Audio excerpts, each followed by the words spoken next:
Бірінші сәуір күлкі күні, көпшілік үшін жақындарыңды алдау күні.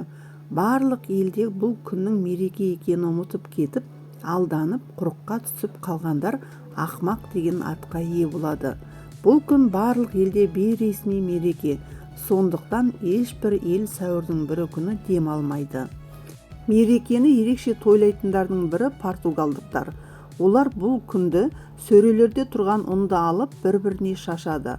Бұл күні бәрі дерлік барынша көбірек ұн шашуға тырысады, және дәстүр бойынша адамға үстіндегі ұнды сілкіп тастауға болмайды. Мерекенің қызығы сол. Ал Үндістанда бұл күні адамдар бір-біріне түрлі түсті бояу шашып, тағамға қосатын дәмдеуіштер атысып, оттан секіріп жатады. Бұл олар үшін тек күлкі күні емес, көктемді қарсы алудың бір түрі деуге де болады.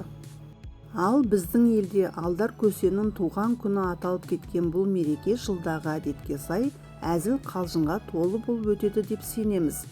Қазақ көнеден әзілің жараса атаңмен ойна деген. Сондықтан бұл күні арқа-жарқа болғанның артығы жоқ. Тек әзіл айтқанда оның зіл әзіл болып, елді қапа қылып қоймасын. Осы нәрсеге мұқият болсаңыз, бірінші сәуір тәуір өтер. Езулеріңізден күлкі кетпесін.